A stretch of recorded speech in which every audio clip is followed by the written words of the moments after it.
찬미 예수님. 찬미 예수님. 반갑습니다.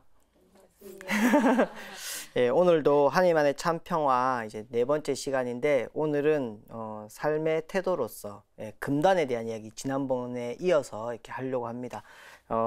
마찬가지로 평온함을 구하는 기도로 시작하겠습니다. 성부와 성자와 성령의 이름으로 아멘. 하느님, 어쩔 수 없는 것을 받아들이는 평온함을 주시고 어쩔 수 있는 것은 바꾸는 용기를 주시고 그리고 이를 구별하는 지혜도 주소서. 아멘. 성부와 성자와 성령의 이름으로 아멘. 예. 지난 시간에 제가 중독은 삶의 태도의 문제라고 저는 생각한다라고 말씀드렸습니다. 그래서 첫 번째가 내성이라는 것을 말씀드리면서 내성은 다르게 보면 삶의 태도로 본다면 내가 이미 가진 것에 만족하지 못하고 점점 더 바라는 우리의 마음이다. 근데 중독은 이걸 좀 더 극명하게 보여준다라고 말씀드렸고 이거를 이겨내는 우리 신앙인의 삶의 태도는 감사드리는 것. 내가 이미 가진 것에 감사하고 더 나아가서 내가 가지지 못한 것에도 감사드리는 것이라고 말씀드렸습니다. 오늘은 그에 이어서 이제 두 번째 증상인 금단에 대해서 이야기를 해볼까 합니다. 금단은 내성과 조금 다릅니다. 내성은 만족을 했었는데 그 만족도가 떨어지는 거잖아요. 근데 금단은 반대로 하고 있을 땐 괜찮아요. 하고 있을 땐 괜찮은데 그만두면 불편해지는 겁니다. 술 드시고 있는 분들은 금단이 없어요. 술에 대한 금단이, 그죠? 담배를 태우고 있으신 분들은 담배에 대한 금단이 없어요. 그러니까 이렇게 얘기합니다. 담배 이거 내가 마음만 먹으면 끊을 수 있어. 술 이거 내가 마음만 먹으면 안 먹을 수 있어. 하고 있기 때문에 그렇게 얘기하는 거예요. 그런데 막상 줄이거나 안 하면 뭔가 불편해지는 거예요. 술을 못 끊는 이유, 도박을 못 끊는 이유, 뭐 여러 가지가 있겠지만 결국 안 하면 불편하기 때문에 못 끊는 거죠. 담배를 피시는 분들이, 제가 흉내 좀 낼게요. 담배를 피시는 분들이 담배 피면서 맛있어, 너무 행복해, 안 그러시잖아요.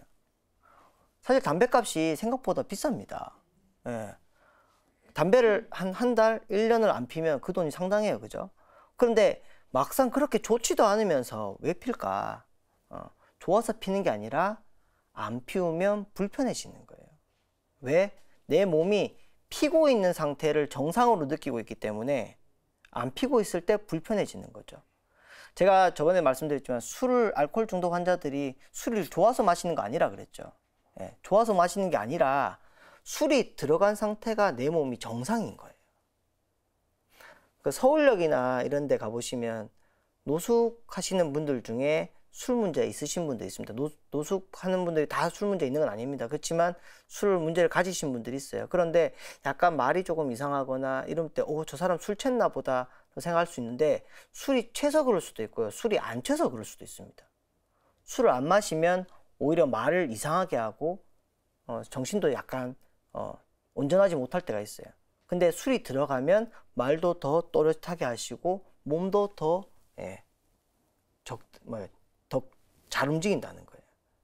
근데 일하시는 분들 중에 특히 육체 노동 하시는 분들 중에 술을 어느 정도 드시고 하시는 분들이 있거든요.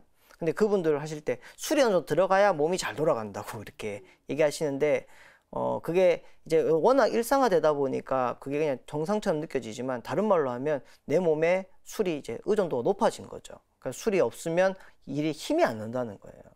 힘을 못 낸다는 거예요. 이게 굉장히 무서운 겁니다. 그런데 결국 하고 있을 때는 괜찮지만 하지 않으면 어떤 고통이 따라오는 거잖아요. 그죠? 그런데 중독은 술을 마셨든 도박을 했든 간에 내 삶에 어떤 고통이 왔을 때 조금 잊기 위한, 피하기 위한 방식으로 많이 선택하는데 이게 중독의 아이러니입니다. 술을 처음부터 안 먹었다면 술 때문에 오는 고통은 없는 거죠. 예. 담배를 처음부터 안 폈다면 담배 때문에 오는 고통은 없는 거죠. 그죠? 그러니까 세상에 없던 고통이 생긴 거잖아요. 이게 중독의 아이러니예요. 고통을 좀 피하고자 아니면 조금 잘 넘어가고자 선택했던 것이 나한테 세상에 없던 고통을 준 거. 이게 금단이죠. 그죠? 그래서 처음에 술 끊고 처음에 담배 끊을 때 생각보다 굉장히 어렵습니다. 그래서 이 금단이라는 게 있다는 걸 알고 뭔가를 끊으려고 하는 사람들이나 아니면 뭔가 바꾸려고 하는 사람들에게는 굉장히 지지를 줘야 돼요. 그런데 막 옆에서 야 그것도 하나 못해? 의지로 해야지. 너무 쉽게 말한다는 겁니다. 어떤 분들은 이게 사람마다 좀 달라요. 담배 끊었다고 해서 똑같이 금단이 오진 않거든요. 어떤 사람은 아주 쉽게 넘어가지만 어떤 사람은 굉장히 어렵게 가시는 분들도 있거든요. 사람에 좀 달라요. 그래서 어려움을 겪을 때 응원을 해주고 용기를 주는 것이 굉장히 중요하다라고 말씀드릴 수 있습니다. 그런데 사람들은 아마 그 중독 클리닉이나 이런 데 가보시면 조금 이제 겪어야 되는 금단을 좀 줄이는 방안들이 있어요. 예를 들어서 담배를 피던 분들이 담배를 끊으면 니코틴이 떨어질 때 힘드니까 니코틴 패치를 준다든지 아니면 어떤 주사를 준다든지 약을 준다든지 해서 그 금단을 조금 줄여주는 거예요. 그런데 궁극적으로 가면 어쩔 수 없이 겪어야 되는 고통들은 있을 수밖에 없습니다. 그럼 아무 고통 없이 아주 쉽게 인생을 아니면 내 삶을 바꾸고자 할 때는 벗어날 수가 없는 거예요. 그러면 고통을 어떻게 해야 될 것인가? 고통을 이기는 방법이 있습니다. 그리고 우리 신앙인들은 알고 있어요. 고통을 어떻게 하면 이길 수 있는지. 어떻게 하면 이길 수 있을까요? 기도하면 될까요? 이 고통을 없애 주십시오. 이 고통을 해서 죄를 구해 주십시오. 라고 기도하면 될까요? 아까 제가 말씀드린 제일 처음에 강의 때 말씀드렸던 약물 중에 헤로인이라는 약물이 있었어요. 헤로인. 그걸 하게 되면 제가 뜨거운 물에 손 넣어도 잘 모른다 그러죠. 감각이 차단되기 때문에. 그 약을 원래는 진통제로 만든 겁니다. 그 제약회사에서. 그런데 만들고 보니까 중독성이 너무 강한 거예요. 그래서 이제 판매가 금지되는데, 헤로인이란 뜻이 뭡니까? 히어로라는 게 영웅이잖아요. 그죠? 영웅의 여성형이거든요. 여러분들 우리가 생각하는 영웅들 있죠? 요즘 뭐 영화에 보면 뭐 스파이더맨, 슈퍼맨 이런 사람 영웅들인데, 영웅들이 하는 역할을 보면 살려주세요, 도와주세요 이러면 싹 구해주는 거잖아요. 이 제약회사에서 이 약을 만들 때 세상을 구원할 영웅으로 만든 거예요. 왜? 모든 고통을 안 느끼게 하니까. 사람들로 하여금 고통을 겪을 때 이 약을 먹으면 감각이 차단되니까 아무것도 안 느껴지는 거예요. 그러면 오히려 내가 이 고통만 없으면 삶을 잘 살 수 있을 건데 이런 생각 하잖아요. 그죠? 그런 사람들에게는 이게 구원자인 거예요. 구원자죠. 그죠? 제가 아까 저번에 말씀드릴 때 다리 수술한 적 있다 그랬죠. 철심 받고. 그죠? 근데 어깨에 철심 받고 수술할 때는 이제 이 수면 마취를 해가지고 뭐 제대로 뭐 무슨 일이 벌어지는지 몰랐어요. 그런데 무릎 수술할 때는 이 등으로 이렇게 주사로 마취를 하니까 감각은 없지만 소리도 다 들리고 뭐가 일어나는지 다 들리는 거예요. 그것도 생각보다 힘들더라고요. 그런데 제가 수술을 처음 시작할 때는 무릎이 이렇게 세워져 있었거든요. 무릎이. 그러니까 수술하기 좋게. 그러니까 저는 계속 그 감각을 느끼고 있었어요. 수술 내내. 수술 내내 그 감각을 느끼고 있었는데, 수술이 다 끝나고 커튼이 딱 쳐졌는데 앞에서 이제 의사 선생님들하고 간호사 선생님이 제 다리를 만지고 있는데 너무 신기한 거예요. 저는 다리가 계속 이렇게 세워져 있다고 느끼는데 제 눈앞에 있는 다리는 펴져 있는 거예요. 그리고 제 다리를 누군가가 만지고 있는데 아무것도 안 느껴지는 거예요. 약간 왜 사람이 죽으면 자기 몸이 이렇게 쳐다본다 그러죠. 약간 그런 느낌이었어요. 기분이 굉장히 안 좋더라고요. 그래서 제가 그런 생각을 했었죠. 아프니까 청춘이다가 아니라 아프니까 살아있는 거구나. 내가 이렇게 감각이 안 느껴지니까 살아있지만 살아있는 것 같지 않은 거예요. 제가 중독 치료 공동체 미국에 갔을 때 코케인 환자들하고 헤로인 환자들이 많았는데, 저만 그렇게 느꼈는지 모르겠지만 코케인 환자들이 헤로인 환자들 약간 무시하는 거예요. 쟤네들 헤로인 했다면서. 그럼 제가 아니 자기들도 약물 해놓고 똑같은데 왜 이렇게 무시하나 이렇게 생각을 했는데, 보니까 약간 목적이 달라요. 중추신경 흥분제, 각성제를 하는 사람들은 내가 지금 하고 싶은 게 있어요. 근데 자꾸 몸이 지치고 힘드니까 그걸 통해서 더 많은 활력을 얻고자 하는 거죠. 그죠? 근데 헤로인을 하는 사람들은 아니면 억제제를 하는 사람들은 이제 내가 받는 스트레스가 싫으니까 여기서 좀 벗어나고 싶은 거예요. 근데 그 극강의 헤로인이니까 헤로인 환자들은 몸에서 냄새도 많이 나요. 우리가 씻는 거는 내가 깨끗해지고 싶지만 또 남이 좀 나를 더럽게 볼까봐 또 내 몸에서 냄새가 나니까 씻는 거잖아요. 그죠? 아무것도 안 느껴지니까 씻을 이유도 없죠. 그죠? 쓰실 이유가 없어요. 그 헤로인 환자들한테 제일 쓸데없는 질문이 오늘 날씨 좋죠? 이런 거예요. 날씨 따윈 관심이 없어요. 왜? 아무 감각이 안 느껴지니까 날씨는 느낄 이유가 없죠. 그죠? 알코올 중독에 빠지신 분들도 좀 심한 분들은 지금이 몇 월이에요? 라고 물어보면 잘 몰라요. 지금이 계절이 어떻게 되는지도 모르시는 분들도 있어요. 상관이 없는 거예요. 다 차단됐기 때문에. 이것만 없어지면 내 삶이 좋아질 것 같지만 이 고통 때문에 내 삶이 피폐되는 것 같지만 사실은 삶의 고통은 내가 살아있다는 증거라는 거예요. 그러면 고통이 없애져야 되는 게 아니라 이 고통을 어떻게 받아낼 건가라는 거죠. 제가 어릴 때 제일 싫어했던 사람이 있었는데 저희 아버지 고등학교 친구분 중에 치과 하시는 분이 있었거든요. 제 이 세상에서 그분 제일 싫어했어요. 혹시 그분 이 방송 보시면 모르겠지만 네. 왜냐하면 그분을 싫어했다기보다는 그분 만나는 날 제 죽는 날인 거예요. 너무 아픈 거예요. 그런데 문제는 내가 이걸 왜 겪어야 되는지 모르니까, 내가 이 치료를 왜 받아야 되고 이 아픈 걸 엄마는 왜 시키는지 모르니까 그분도 싫고 치과에 데려간 우리 엄마도 싫고, 그러니까 땡깡 부리고 막 울고 이러는 거죠. 그죠? 지금 어른이 된 저는 치과에 제 발로 가거든요. 제 발로.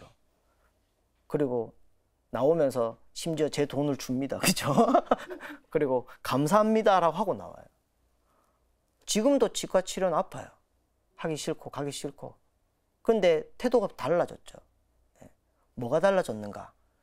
고통이 없어진 게 아니라 고통을 겪어야 되는 이유를 아는 거예요. 세상에서 제일 힘든 고통은 어떤 고통의 크기가 아니라 내가 이걸 왜 해야 될지 모를 때 제일 힘든 거예요. 내가 이걸 왜 해야 돼? 내가 이걸 왜 해야 돼? 이게 제일 힘든 거예요. 의미 부여가 안 될 때. 그죠? 그런데 신앙인들은 고통에 의미 부여를 할 수 있어요. 그게 바로 십자가입니다. 십자가. 십자가. 우리는 고통이라는 이름 앞에 십자가라는 걸 붙여요. 그런데 모든 고통이 십자가는 아닙니다. 모든 고통이 십자가는 아니에요. 고통에 종류가 있는가? 그게 아니에요. 고통을 받아들이는 태도에 따라서 그게 십자가가 되기도 하고 그냥 고통이 되기도 한다는 거예요. 그러면 고통을 받아들이는 태도가 뭔가? 이거 한번 같이 읽어볼까요? 시작. 누구든지 내 뒤를 따라오려면 자신을 버리고 제 십자가를 지고 나를 따라야 한다. 예수님께서 너희가 내 제자가 되려면 날마다 내 십자가를 지고 나를 따라야 된다. 그런데 십자가는 다 있어요. 누군가에게나. 여러분들에게도 다 있어요. 아무리 저 사람은 무슨 걱정이 있을까? 근데 그 사람도 가만히 보면 걱정이 있어요. 힘든 게 있고. 근데 여기서 핵심은 저는 빨간 글씨로 해놓은 십자가가 아니라 그 뒤에 말이라고 생각해요. 십자가를 지고. 십자가가 되느냐 아니면 안 되느냐는 내가 그걸 지느냐 안 지느냐예요. 하느님, 이걸 정말 내가 이걸 왜 해야 되는지 모르겠습니다. 제발 치워주세요. 이건 내 십자가가 아니에요.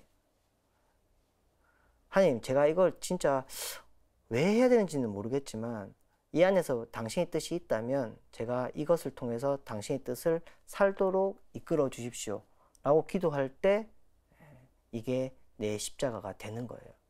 그리고 그 십자가가 된다고 할 때부터 이 고통은 그냥 싫은 게 아니라 뭔가 나에게 의미를 주고 뭔가 나를 다르게 살게 하는 구원의 십자가가 된다는 겁니다. 고통 자체가 없어지기를 바라기보다 내게 주어지는 고통이 뭐든 내가 거기에서 의미 부여를 할 수 있도록 사는 것. 이게 고통을 이길 수 있는 신앙인의 힘이라고 생각해요. 근데 많은 사람들이 기도하면서 오늘 하루 무사히 아무 일도 없기를 바라거든요. 제가 경주에 토암산이라고 있어요.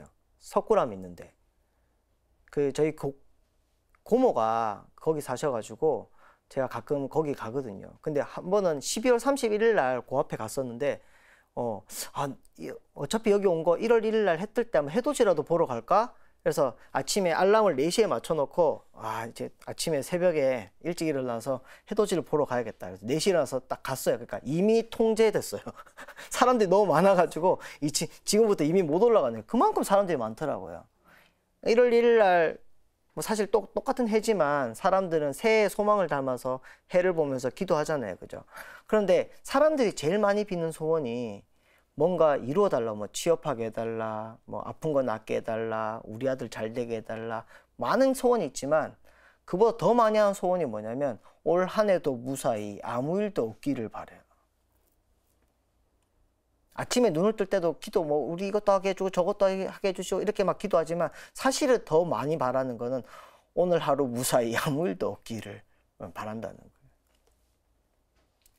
제가 생각할 때 대한민국에서 옳고 좋은 말은 다 화장실에 붙어 있어요. 화장실에. 그래서 저 화장실에서 굉장히 큰 깨달음을 많이 얻는데 화장실에서 적힌 말 중에 제 기억나는 것 중에 하나가 그 말이 있었어요. 배는 항구에 있으면 가장 안전하다. 맞죠? 배는 항구에 있으면 풍랑도 없고 자초될 염려도 없고 제일 안전하죠. 그죠? 근데 그 밑에 말이 있더라고요. 근데 배를 항구에 두려고 만든 게 아니다. 우리가 상처받지 않고 살고 싶어요. 상처받지 않고 살고 싶은 건 누구나 마찬가지예요. 근데 상처 안 받으려고 태어난 사람은 없다는 거예요. 이 세상에. 어떤 신부님이 강론을 했대요. 이 세상에 나를 미워하는 사람도 없고 내가 미워하는 사람도 없다. 이런 사람 손들어 보십시오 라고 했대요. 나도 안 미워하고 아무도 날 안 미워해. 이런 사람 있으면 손들어 보십시오 라고 했대요. 있겠어요? 없죠. 신부님도 상식적으로 없다고 생각하고 강론을 쓰셨어요. 강론을 썼는데 갑자기 그 성당에서 연세가 제일 많은 어르신이 손을 번쩍 뜨는 거예요. 신부님 망했죠. 그죠? 이 강론은 이제 못 쓰는 거예요. 그래서 신부님이 강론을 깨끗이 포기하고 아유 어르신 어떻게 사셨길래 내가 미워하는 사람도 없고 남도 날 안 미워하는지 그 삶의 비결을 저에게 좀 알려주십시오 이랬대요. 그 어르신 앞에 나와가지고 딱 한마디 하셨어요. 다 죽었어! 이러시더라고요. 다 죽었어. 내가 미워하던 놈도 죽어버렸고 내가 나를 미워하는 놈도 아무도 없어! 저도 이 얘기 듣고 엄청 웃었거든요. 근데 가만히 생각하니까 이 말도 안 되는 얘기를 제가 매일 바라더라고요. 내가 살아있고 너가 살아있는 한 그런 일은 없다는 거예요. 내가 죽든지 다 죽든지 그래야만 나도 상처 안 받고 평화롭게 살겠지만 내가 살아있고 너가 살아있기 때문에 우리는 어쩔 수 없이 서로 안에 상처를 주고받는다는 거예요. 그러면 상처가 없기를 바랄 게 아니라 이 상처를 어떻게 받아낼 것인가, 어떤 의미를 줄 것인가, 그게 더 큰 삶의 자세가 아닌가라고 생각합니다. 예수님이 부활하셨을 때 예수님의 부활을 믿지 못했던 제자가 있어요. 누굽니까? 토마스, 그죠? 토마스 제자가 그러죠. 내 눈으로 또 내 손으로 그 손과 옆구리의 상처를 보지 않고 만지지 않고는 내가 못 믿겠다. 이것 때문에 불신앙의 대명사가 되어버렸어요. 저는 예전에 생각할 때 좀 부활이 깨끗해지는 거라 생각했거든요. 완벽해지는 거, 완전해지는 거. 내 모든 어둠이 사라지고 내 모든 상처가 사라져서 깨끗하고 완전해지는 게 제 부활일 거라 생각했어요. 근데 예수님이 제자들한테 나타나가지고 보여주는 부활의 증거가 뭐였습니까? 손과 옆구리의 상처잖아요. 저 이게 너무 이해가 안 되는 거예요. 이게 뭐지? 근데 토마스가 그렇게 말했을 때 예수님께서 나타나셔서 그대로 해주셨잖아요. 그죠? 손과 옆구리에 부활의 증거로 보여주셨어요. 토마스 사도가 우리에게는 이것 때문에 약간 불신앙의 대명사가 되어버렸지만 사실 토마스 사도는 굉장히 열정을 가지고 예수님을 따랐던 제자예요. 예. 그 성경에 보면 예수님께서 예루살렘에 가면 내가 나중에 사람의 아들은 고난을 받고 사람들에게 죽음을 당할 거라고 여러 번 말씀하셨어요. 그러다 어느 날 갑자기 제자들 모아놓고 자 이제 우리 예루살렘 가자 하셨거든요. 이 말은 뭡니까? 죽으러 가자는 얘기잖아요. 제자들 다 알아들었거든요. 다들 말없이 따라 나서는데 토마스 사도만 우리도 스승님과 같이 가서 죽읍시다 이렇게 말씀하셨어요. 그 얘기는 죽을 각오를 하고 따랐다는 거예요. 근데 예수님께서 잡혀가시던 날 밤에 이미 알고 계시겠지만 다른 제자들 다 도망갔어요. 토마스 사도는 같이 도망쳤어요. 토마스 사도가 도망치면서 무슨 생각이 들었을까요? 아싸 난 살았다 이랬을까요? 아니었겠죠. 얼마나 죽고 싶었을까요? 자기가 했던 그 말, 우리도 스승님과 같이 가서 죽읍시다. 그 말이 얼마나 죄책감이 들고 자기 신이 못나 보이고 스승님께 미안했을까요? 그죠? 예수님께서도 십자가에 돌아가셨지만 토마스 사도가 같이 죽은 거예요. 그는. 그런데 자기는 없는데 예수님이 나타나셔가지고 다른 제자들한테 다 나타나서 다른 제자들이 우리는 부활하신 스승님을 보았어 이렇게 말하면 여러분 같으면 아이고 좋겠다 난 못 봤는데 어쩌노 이러시겠습니까? 나는 눈으로 봐야겠다 라는 그 말은 단지 믿음이 있고 없고의 문제가 아니라 상처예요. 본인의 상처. 예수님께서 나는 이 죄책감을 가지고 살고 있는데 나만 못 봤다는 거예요. 그걸 어떻게 받아들이겠어요? 근데 예수님께서 나타나셔서 손과 옆구리 상처를 보여주셨다는 거예요. 그런데 이게 그냥 야 봐, 맞지? 믿어. 이게 아니거든요. 부활하셨는데 상처가 있는데 그 상처를 통해서 토마스에게 다가갔고 토마스 사도가 그걸 보자마자 뭐라고 하냐면 나의 주인님, 나의 하느님이라고 얘기합니다. 성경에서 예수님을 두고 하느님이라고 고백하는 건 처음이에요. 부활을 체험했다는 거예요. 토마스가. 무슨 부활이냐? 토마스의 상처가 예수님의 상처를 통해서 어루만져지는 거예요. 여러분들도 그런 경험 있을 겁니다. 어떤 사람이 굉장히 힘든데 나도 옛날에 저런 경험이 있었어. 나도 옛날에 저랬는데 아유 저 사람 참 안 됐다. 남의 일 같지 않을 때. 또 내가 굉장히 부끄러운 기억이 있고 부끄러운 죄가 있는데 어떤 사람이 그런 모습을 보였을 때 다른 사람들은 쉽게 비난하지만 나는 그럴 수가 없을 때. 적어도 나는 그 사람이 왜 그랬는지 좀 알 것 같을 때. 그래서 뭔가 그 사람을 위해서 뭔가 더 해주고 싶고 그 사람이 좀 달리 살 수 있도록 내가 뭔가 도와주고 싶을 때. 상처가 없어진 게 아니라 상처를 통해서 다른 삶을 사는 거죠. 우리는 보통 그렇죠. 아, 내가 이거 상처 때문에 다시는 사랑할 수 없을 것 같아. 내가 이 고통 때문에 내가 제대로 살 수 없을 것 같아. 그런데 고통이 사라져서 부활이 아니라 고통과 상처가 그대로 있지만 그 의미가 바뀌어서 더 다른 사랑을 할 수 있게 되고 더 다른 용서를 하게 될 때 사실 그게 부활이라는 거예요. 예수님께서도 예수님의 그 손과 옆구리의 상처가 그냥 못자국과 상자국이 아니거든요. 당신의 제자들이 배신하고 자기를 버리고 간 날, 그리고 사람들이 호산나 다윗의 자손이라고 막 외치면서 환호할 때 그 사람들이 돌변해가지고 죽이시오 죽이시오 했던 그 상처예요. 본인에게도 얼마나 아프고 힘드셨을까. 근데 토마스에게 보여주시면서 나도 참 힘드는데 너도 얼마나 아팠니? 라는 거거든요. 저는 중독 환자들 보면서 그런 생각 참 많이 해요. 그 중독에서 회복하시는 분들 보면 자신의 그 경험을 가지고 다른 사람들을 회복시키러 다니시는 분들이 있거든요. 병원이나 이런 데 가셔가지고 나도 옛날에 그랬다 당신처럼 당신도 나을 수 있다 이렇게 얘기하시는 분들이 있어요. 저는 그게 부활이라고 생각해요. 본인들이 깨끗하게 모든 게 삶이 청산되어서 이제 다 괜찮은 게 아니라 여전히 본인들에게 아픈 상처인데 그걸 다른 사람들 앞에서 꺼내놓고 다른 사람들을 위해서 이렇게 할 때 삶이 바뀌거든요. 두 번째는 예수님의 그 십자가를 지신 그 삶의 모습을 보면 우리 미사경본에 그렇게 돼 있죠. 스스로 원하신 순환이 다가오자 이렇게 돼 있죠.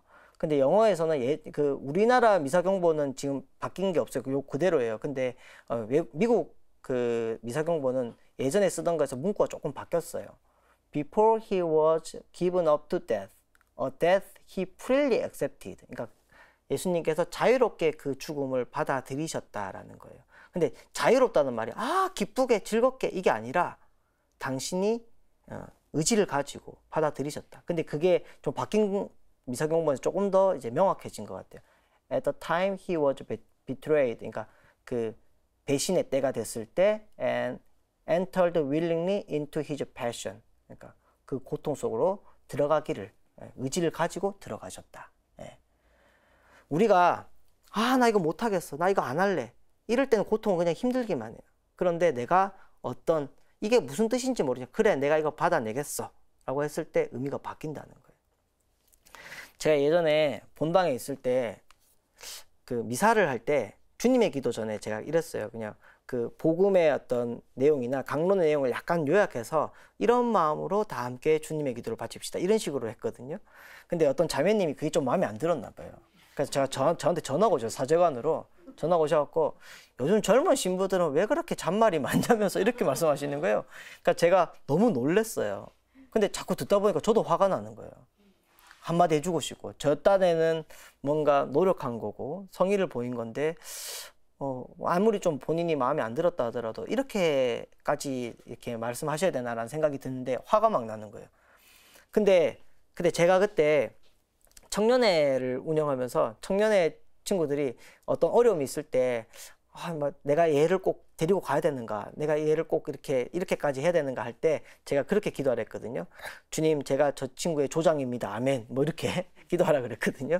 근데 제가 그 기도를 하게 되더라고요. 그 자매님 전화 왔는데 주님, 저는 신부입니다. 아멘. 이랬어요. 근데 제가 그러고 나니까 이 자매님한테 뭐 괜찮은 게 아니라 어떻게 이걸 받아내야 될 건지 좀 알겠더라고요. 여러분들도 한번 해보세요. 세상에 원수가 여러 가지 있지만 가장 큰 원수는 집에 있잖아요. 그죠? 아마 그럴 겁니다. 내가 저 사람이 너무 싫을 때 주님, 제가 저 사람의 아내입니다. 아멘. 이렇게. 아니면 주님, 저희는 부부입니다. 아멘. 이렇게. 아니면 아이 때문에 너무 힘들 때 주님, 제가 저 아이의 엄마입니다. 아멘. 이렇게. 그러면 고통이 사라지는 게 아니라 이걸 내가 어떻게 받아들여야 될 것인가. 그게 보이면 좀 빠져나올 힘이 생기거든요. 제가 그걸 봤어요. 물에 빠져 죽은 사람 없다. 물에 빠져 죽은 사람 얼마나 많습니까? 그죠? 근데 그 밑에 말이 있어요. 물에 빠져서 죽은 게 아니고 물에 빠져서 못 나오니까 죽은 거다. 고통이 없어서 좋은 삶이 아니라 고통이 있을 때 어떻게 그걸 빠져나올 수 있는지 힘이 있으면 괜찮은 거예요. 근데 그 힘이 없을 때 자꾸 빠지는 거죠. 그래서 십자가. 내가 그걸 십자가라고 받아들여야, 지려고 해야 그게 고통의 의미가 생긴다는 겁니다. 두 번째, 자기 기만이라고 해놨는데 중독 환자들이 가장 많이 받는 오해 중에 하나가 거짓말을 잘한다는 거예요. 술 안 먹는다 해놓고 먹고 도박 안 한다 해놓고 하고, 특히 도박 중독 가지신 분들은 집에 가보면 각서가 엄청나게 많아요. 내가 이것만 갚아주면 다시는 도박하지 않겠다는 각서가 엄청나게 많거든요. 그러면 사람들이 봤을 때는 아유, 저걸 또 속나 하지만 왜 속을까? 왜 속을까요? 난 다시는 술 안 먹겠다. 난 다시 도박 안 하겠다. 밖에서 보면 저거 안 될 거라는 게 뻔히 보이는데 가족들은 속아요. 왜 속을까? 거짓말이 아니기 때문에 속는 거예요. 엄밀히 말하면. 거짓말이 아니에요. 진심으로 하는 말이에요. 중독은 남을 속이는 게 아니라 자기가 속는 거예요. 자기가. 본인이 할 수 있다고 믿는 거예요. 그래서 자기가 자기 모습을 제대로 못 보는 거예요. 그래서 결국 거짓말이 되고 마는 거죠. 뭔가를 진실을 대면하지 못하는 사람에게 진짜 필요한 게 뭘까요? 진실을 대면하지 못할 때 자꾸 피하고 싶어하고 어떤 거짓말을 자꾸 하게 되는 사람에게 필요한 게 뭘까요? 자신감? 용기. 그죠? 용기겠죠. 그죠? 내가 진실을 말할 수 있는 용기. 근데 용기 이전에 필요한 게 있어요. 제가 어릴 때 저희 어머니가 초등학교 선생님이셨는데 어머니가 학교 마치는 시간이 있으니까 제가 어머니보다 일찍 집에 오면 안 되는 거예요. 그러니까 어머니가 이제 학원을 보냈는데 제가 그 피아노 학원 가는 걸 너무 싫어했어요. 왜냐하면 달걀 지듯이 지고 치라는데 이게 어떻게 달걀 지듯이 지고 치는지 이해가 안 되는 거예요. 그리고 자꾸 선생님이 이게 손이 자꾸 내려가면 손등을 자꾸 때려요. 그래서 제가 피아노 학원 가기가 싫어가지고 갔다고 거짓말하고 며칠 이제 친구 집에서 놀다가 딱 들어갔는데 그날 딱 집에 들어가니까 공기가 좀 다른 거예요. 집안 공기가. 엄마들은 이상하게 바로 알죠. 그죠? 이상하게. 그래갖고 어머니가 피아노 학원 갔다 왔어? 이러길래 예. 근데 좀 싸늘한 거예요. 어머니가 너 이리 와봐 이러시더니 피아노학원 진짜 갔다 왔어? 뭔가 좀 이상하죠. 그죠? 그렇지만 예, 갔다 왔어요. 그러니까 어머니가 이제 하던 일을 멈추시고 여기 앉아봐 이러시더니 그게 먼지 털이었는지 그 파리채였는지 잘 모르겠지만 아무튼 여기에 다 갖다 놓고 뭔가 이제 마지막 순간이 온 거죠. 솔직하게 말해라. 피아노 갔어 안 갔어 이렇게 하는 거예요. 그럼 이제 아이는 두 가지 선택을 해야 돼요. 끝까지 안 갔다고 얘기할 것인가, 아니면 맞을 수도 있지만 혼날 수도 있지만 잘못했다고 얘기하고 사실대로 말할 것인가. 그때 필요한 게 용기죠, 그죠? 사실대로 말할 용기. 그런데 용기 이전에 필요한 게 있어요. 엄마가 나를 사랑한다고 믿어야 돼요. 내가 소실대로 말해도 엄마가 나를 여전히 사랑해 줄 거라는 믿음이 없으면 용기를 가질 수가 없어요. 그 전제가. 우리가 하나님 앞에서 솔직해지기가 참 어렵거든요. 우리 다 알고 있어요. 하나님 모든 것을 알고 있다고. 그렇지만 하나님 앞에서 내가 잘못했다고 얘기하기가 참 어려워요.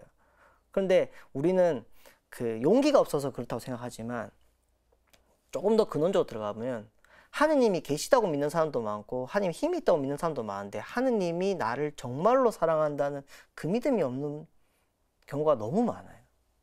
그래서 하느님 앞에서조차 내가 용기를 가질 수가 없다는 거예요.